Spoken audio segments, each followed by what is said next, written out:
Just slinging his backpack over his shoulder, the usually sturdy buckle suddenly snapped and broke off. As he was about to bend down to pick it up, he suddenly heard shouting from the shore. That voice, he knew it all too well. Following the sound, he looked over to see a girl standing at the water's edge, calling out his name at the top of her lungs. And that girl was the one he had been waiting for 20 long years. But the ferry had already been gone for 10 minutes. Missing this chance meant they might never see each other again.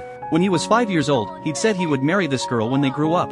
But she didn't like him one bit, saying she didn't belong there. The girl had only come to this place because her mother had remarried and brought her along. But he didn't care about any of that. Even if it meant getting scolded by his parents, he insisted on spending every day with her.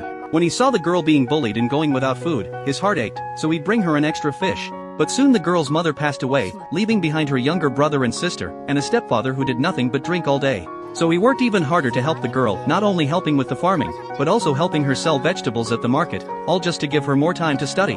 But Ae soon turned a blind eye to all this love. She was completely focused on leaving this place, because before her mother died, she had told her daughter that she absolutely had to go out and see the world.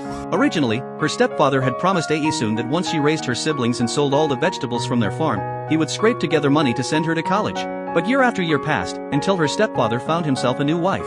Only then did she realize she'd been completely deceived. He had never intended to send her to college. She pinned her hopes on her uncle, but both her uncle and grandmother only wanted her to go out and work to earn money as soon as possible, with all her wages to be handed over to them. Having lost her last hope, she eloped with Kwingsik and left their hometown. But unexpectedly, that very night in Busan, a crooked stole their luggage and even accused them of being thieves. The two were taken to the police station, and by then Kwangsik's mother had tracked them down. Just like that, they were both dragged back home. But because of this incident, the school expelled her, and she completely lost her chance at education. Even the factories wouldn't hire someone who hadn't even graduated high school. So Kwangsik's grandmother and her stepfather put their heads together and introduced her to a middle-aged man who seemed to have some money. This would both make Kwingsik give up hope and get rid of the burden that was Ae soon. The only catch was that the man was divorced and had children. But he promised to pay for her college education and take her to Seoul. She was instantly tempted. This might be her only chance to escape her fate. When Kwingsik found out, he frantically took his family's ancestral ring and proposed to her. But she still refused,